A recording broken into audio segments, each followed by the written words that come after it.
Se você ganhasse R$ 1 por segundo, levaria 11 dias para se tornar um milionário. Mas para fazer 1 bilhão, você precisaria de mais de 31 anos. Veja bem, se você tem 1 milhão acumulados durante toda a vida, é óbvio que a decisão de comprar um carro no valor de R$ 100 mil seria muito ponderada. Afinal, isso significaria trocar 1/10 do seu tempo de vida em um único bem. Mas e se esse mesmo carro te custasse apenas R$ 10 mil?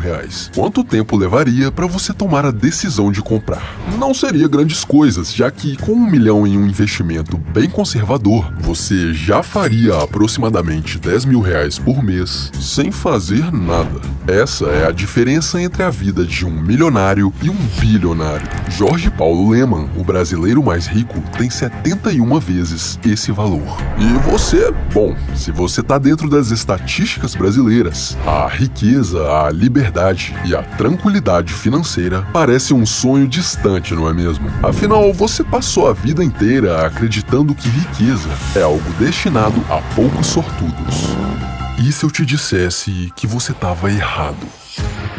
E se, no fim das contas, o fruto do seu trabalho fosse capaz de te trazer a prosperidade sem muitas dificuldades? E se eu te disser que isso é uma realidade? Bom, pelo menos deveria ser, mas existe uma força obscura te impedindo de acumular riqueza. E esse é o vídeo que vai revelar a verdade diante de seus olhos. Mas a pergunta que você deveria se fazer é: se existe algo mais forte do que eu me impedindo de prosperar, significa que eu sou um mero escravo? E se alguém me escraviza, existe alguma forma de escapar dessa prisão?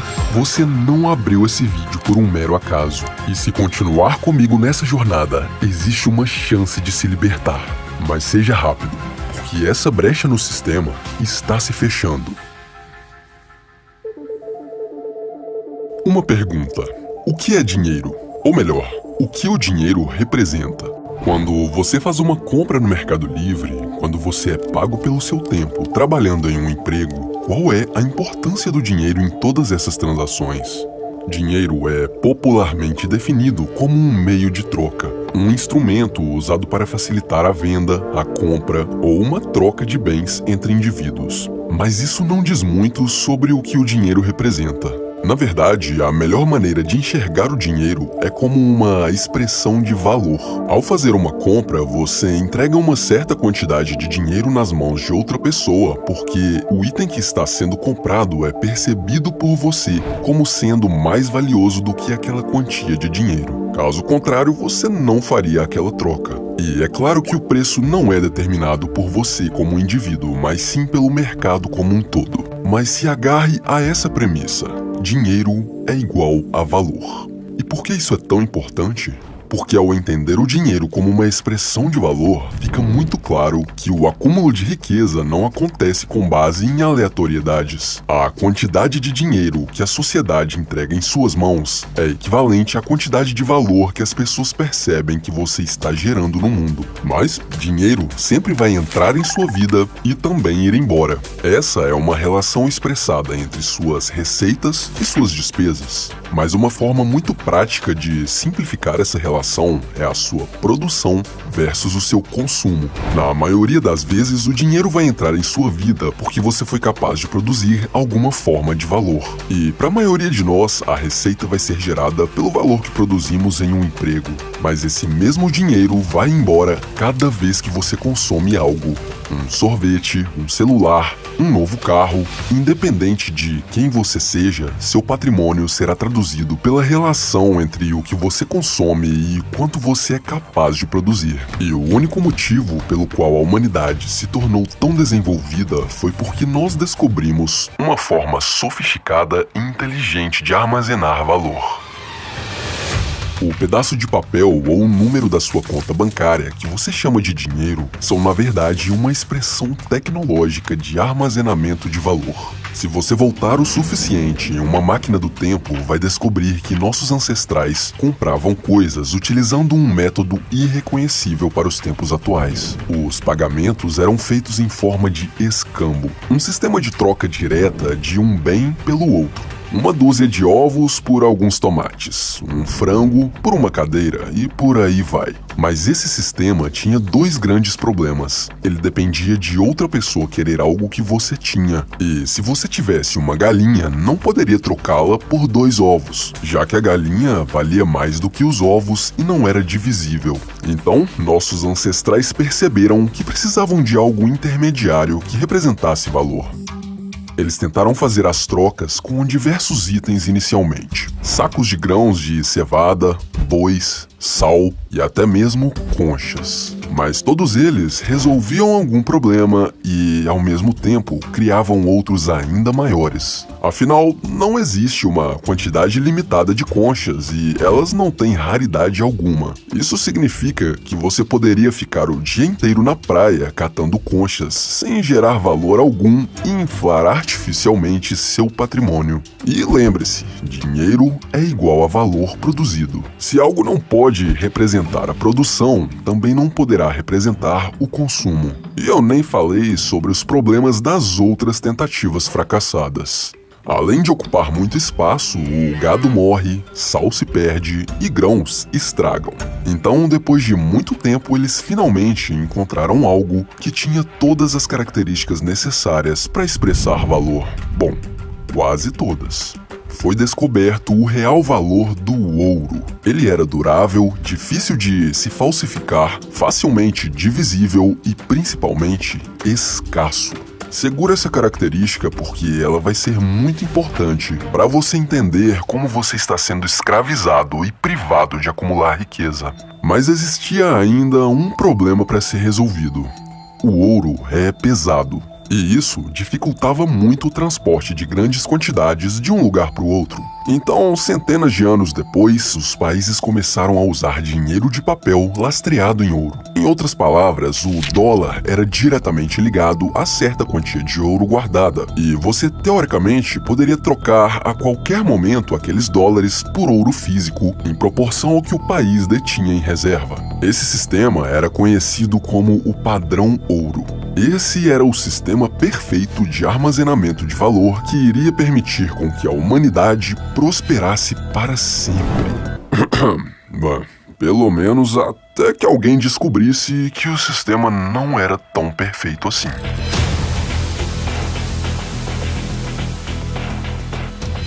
I really doubt that we're going to see an inflationary cycle. Most economic analysts believe that it will have a temporary or transitory impact. The faster than expected increase in some of those prices is actually a good sign. The overwhelming consensus is going to pop up a little bit and then go back down. An economist who had said in part most of the economic problems we're facing, inflation, supply chains, etc., are high-class problems. Simply flooded the system with money. Yes, we did. Uma moeda para manter suas 3 características, meio de troca, unidade de conta e reserva de valor, precisa ser escassa. We printed digitally, so we as a central bank, we have the ability to create money.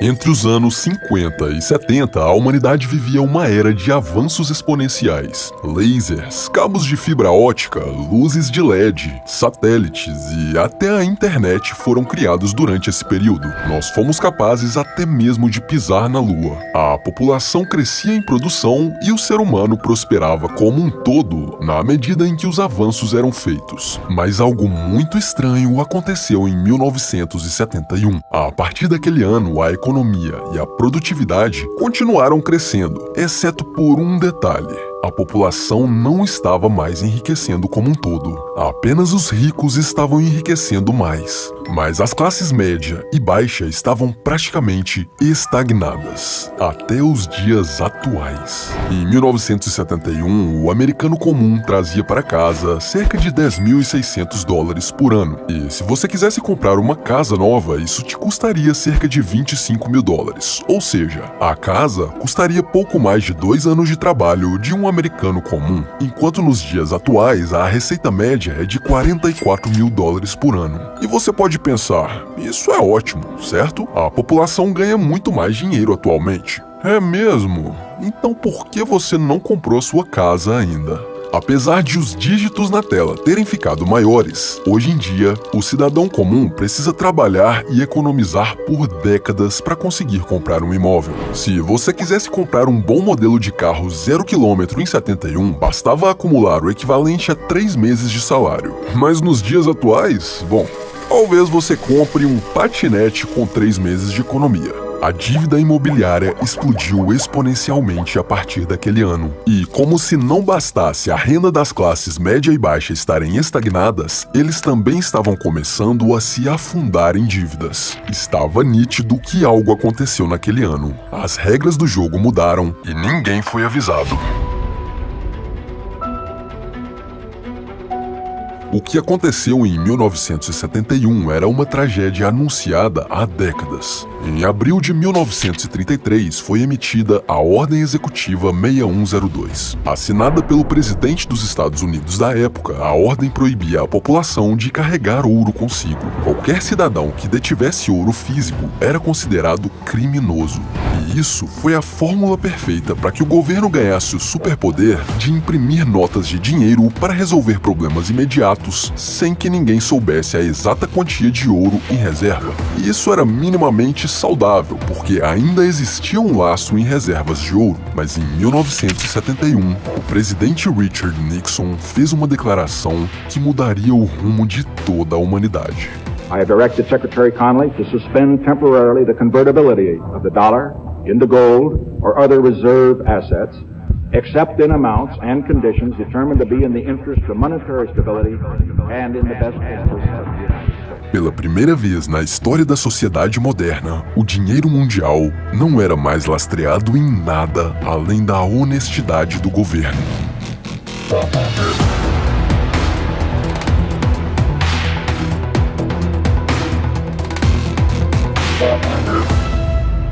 Se um assaltante aponta uma arma em sua direção e toma o seu dinheiro através da força, ele corre o risco de você se revoltar e reagir. Nesse caso, ou ele morre ou ele te mata. Essa é uma estratégia de roubo pouco eficiente e muito arriscada. Mas os governos têm uma forma muito mais sofisticada de te roubar. O governo não usa a força diretamente e também não te mata. Ele te mantém vivo, trabalhando e produzindo para ele. É como um fazendeiro explorando sua vaca. Ou melhor, como um parasita explorando seu hospedeiro. O parasita precisa do hospedeiro vivo para sobreviver. Então ele te enfraquece o máximo possível sem que você sucumba. A raiz de todos os problemas atuais está no dinheiro corruptível, que inviabiliza o acúmulo de capital por pessoas produtivas e o transfere para pessoas improdutivas, que a gente pode considerar aqui como parasitas. Funciona assim.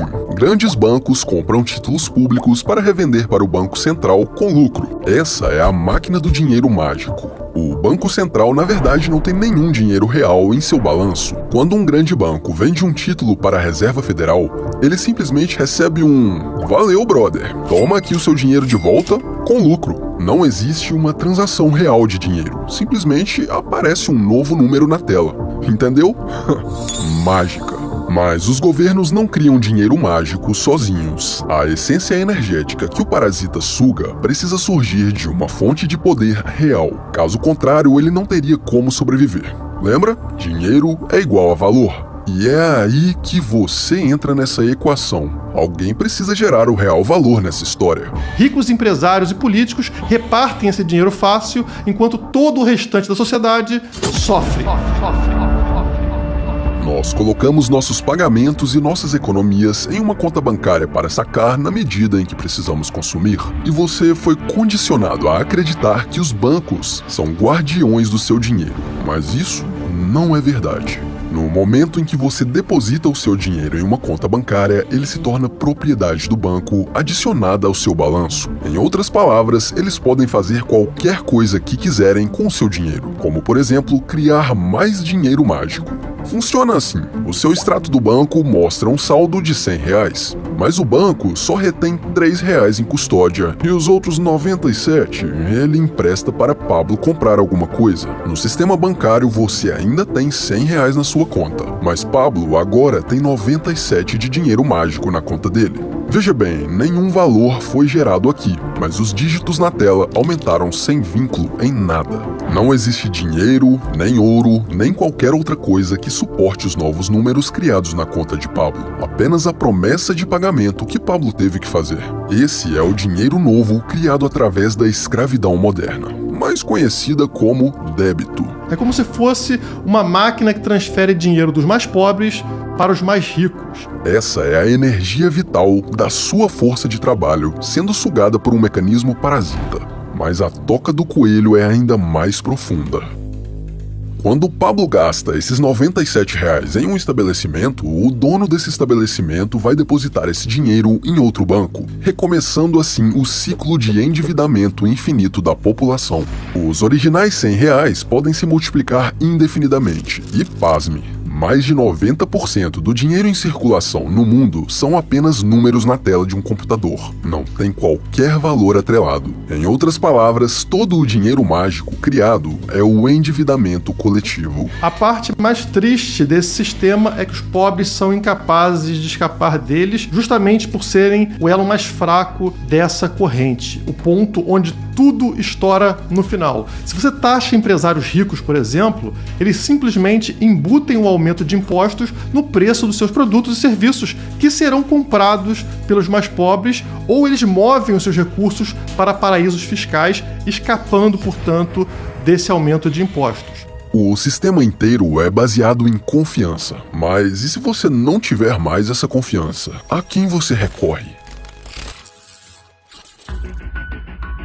No final dos anos 80, surgiu um movimento contra autoridades centralizadas que tinham cada vez mais acesso a informações privadas das pessoas. Esse grupo foi apelidado de cypherpunks, os anarquistas cibernéticos. Eles defendiam a criptografia, que era uma forma de proteção de dados capaz de gerar uma comunicação segura entre duas pessoas sem que um terceiro fosse capaz de acessar. Não precisa ser nenhum gênio para afirmar que esses sujeitos tinham valores opostos ao sistema financeiro da época. A maior parte das pessoas confiava nas instituições bancárias para cuidar do seu dinheiro, mas os cypherpunks, não. Durante muito tempo, quem pensava como eles era considerado um louco conspiracionista. Até que... Not in generations has Wall Street absorbed the number of body blows it took today. The American financial system is rocked to its foundation as top Wall Street institutions topple under a mountain of debt. When you step back for just a moment and consider the events of the last few days, it is truly unbelievable. Em 2008, uma crise financeira e imobiliária devastou a economia global. Uma crise gerada por crédito fácil concedido através da máquina de dinheiro mágico estatal. Veja bem, os cypherpunks já tinham previsto esse risco há décadas. Então, já havia uma tecnologia de criptografia relativamente avançada sendo desenvolvida quando essa bolha imobiliária explodiu. Era a gota d'água. Esse foi o gatilho que deu início à implementação de um plano que estava sendo desenvolvido nas sombras da internet. Um documento peculiar começou a circular em uma lista de e-mails de criptógrafos. O documento, assinado pelo pseudônimo Satoshi Nakamoto, compilava dados detalhados com descobertas feitas através das inovações tecnológicas dos cypherpunks. Nakamoto usou esse conhecimento para criar um sistema de transações eletrônicas sem a necessidade do envolvimento de uma terceira parte moderadora. Em outras palavras, utilizando matemática, programação e criptografia de ponta, ele publicou um mapa de como eliminar a presença do governo de uma transação financeira. Afinal, se a economia se apoiava apenas em confiança nos governos, o recente colapso havia provado que governos não são confiáveis. E confiança era o problema que Satoshi tinha acabado de solucionar, criando uma moeda matematicamente impossível de ser corrompida. O nome dela? Bitcoin. Conserte o dinheiro, conserte o mundo. O Bitcoin resolve todos os problemas causados pelo Estado, ou pelo menos minimiza consideravelmente esses problemas. A raiz de todos os problemas atuais está no dinheiro corruptível, que inviabiliza o acúmulo de capital por pessoas produtivas e o transfere para pessoas improdutivas. Como que o Bitcoin pode resolver esses problemas?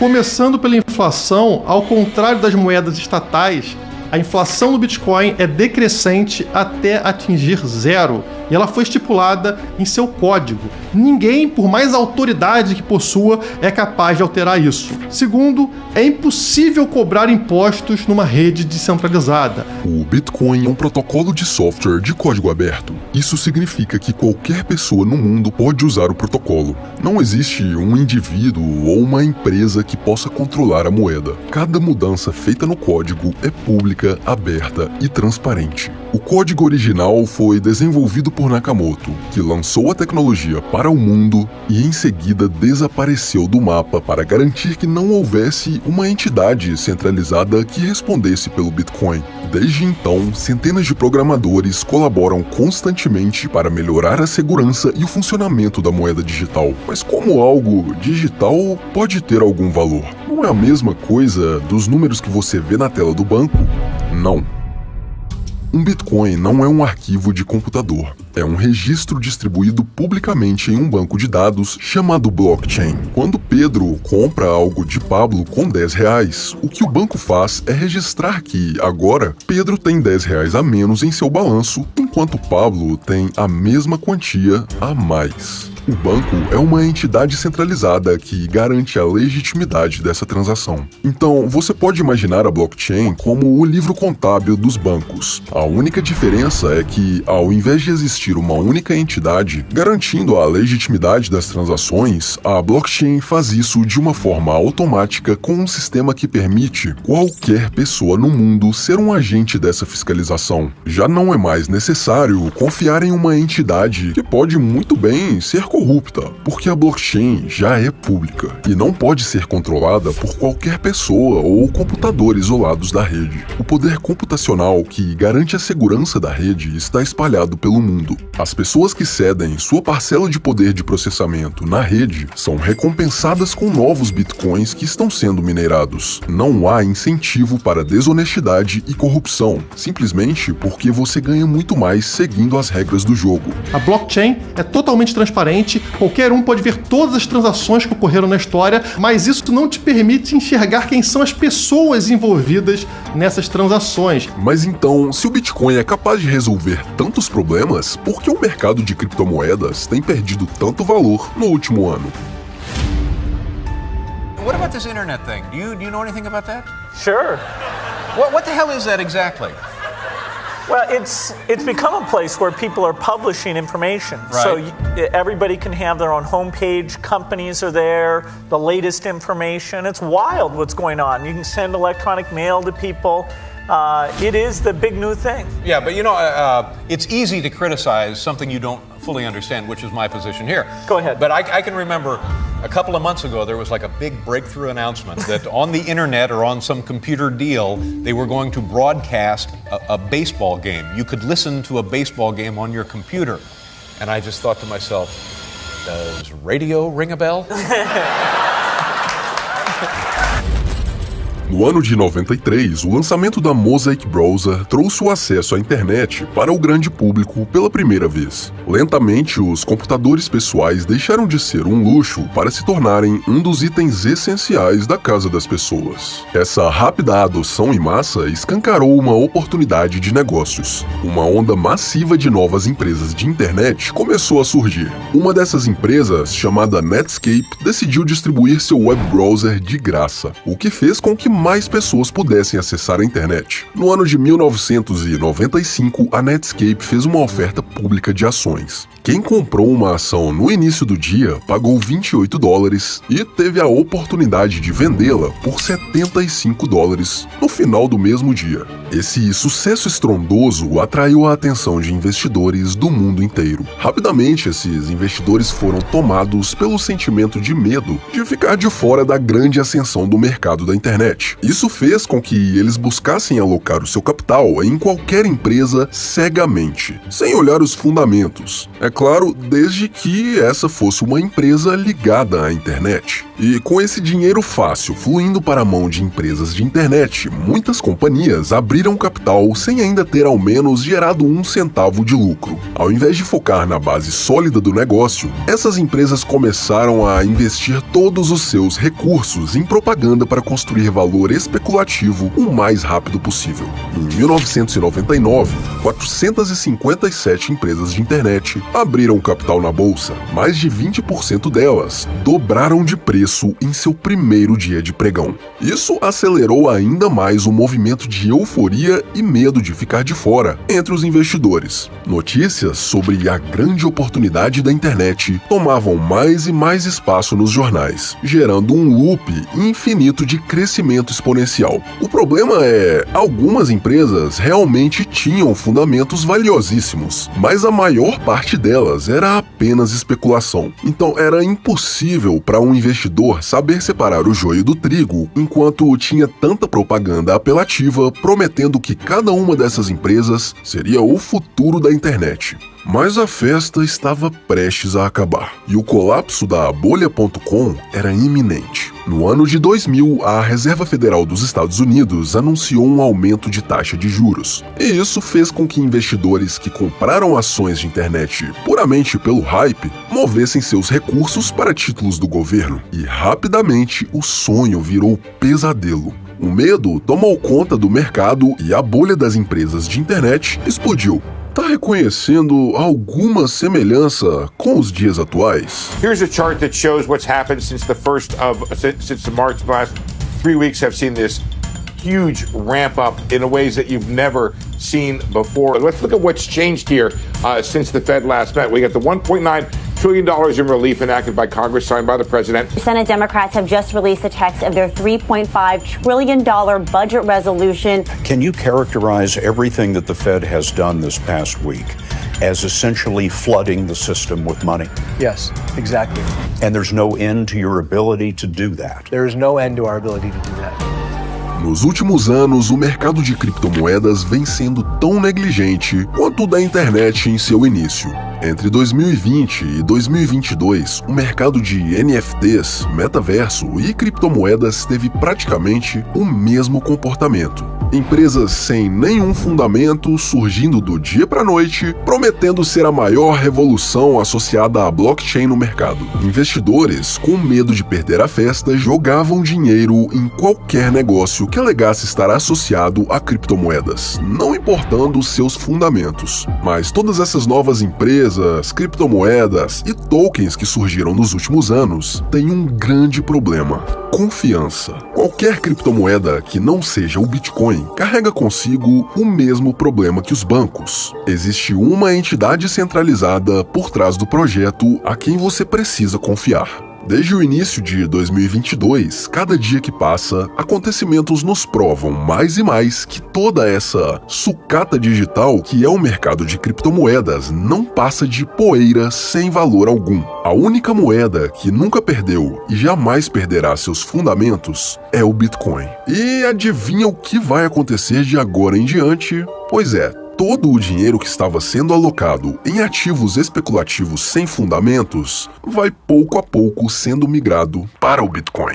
Desde 2020, o governo dos Estados Unidos injetou na economia mais de 80% dos dólares já existentes na história. Isso significa que 80% do seu patrimônio de 2019 já foi dissolvido, sem a sua autorização, em uma bolha econômica de dinheiro mágico. Foi a maior impressão da história. Até há pouco tempo atrás, estava chovendo dinheiro em idiotas e tudo que tinha o nome metaverso, NFTs e envolvimento de criptomoedas recebia investimentos milionários rapidamente. E agora que estamos colhendo os frutos da irresponsabilidade dos governos, as pessoas rapidamente retiram seu capital da moeda porque não conhecem seu real fundamento e seu real valor. Essa irresponsabilidade de investidores e empresas é um processo natural de amadurecimento do mercado. E isso significa que o mercado do Bitcoin acaba de passar por um importante ciclo. Assim como as empresas de internet, o Bitcoin também perdeu uma parcela significativa do seu valor de mercado, mas seu valor intrínseco continua sendo o mesmo. E quando isso acontece, é óbvio que aparecem aquelas pessoas dizendo: "Olha aí, eu não te avisei, o Bitcoin morreu."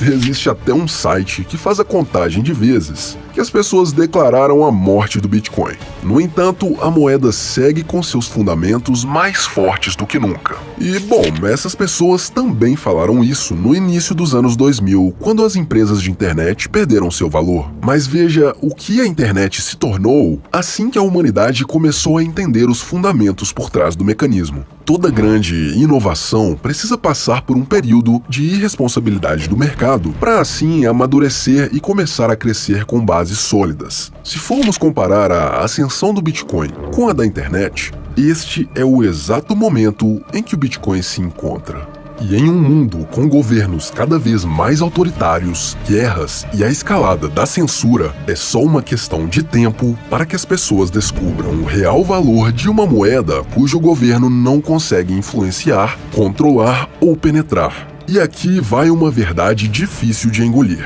Votar em político A ou B não faz com que a máquina parasitária do Estado deixe de te escravizar.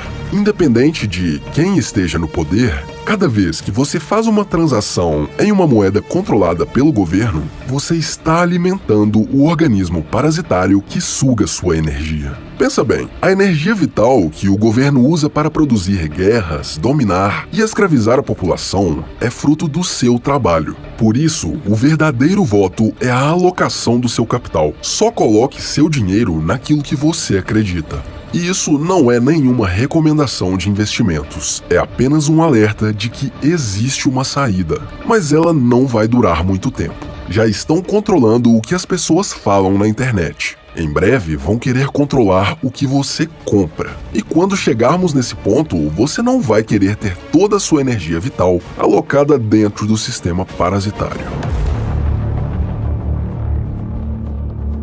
Muito obrigado por assistir até aqui, sua presença é muito importante para mim e também quero agradecer a participação do Guilherme da Criptomaníacos. Ele foi muito gentil em ceder essa entrevista exclusiva para a Bíblia do Homem, então corre no canal dele para ficar por dentro das novidades do mundo cripto. E também se inscreva aqui no canal porque ainda tem muitas verdades a serem reveladas. Eu sou Abraham e essa é a Bíblia do Homem.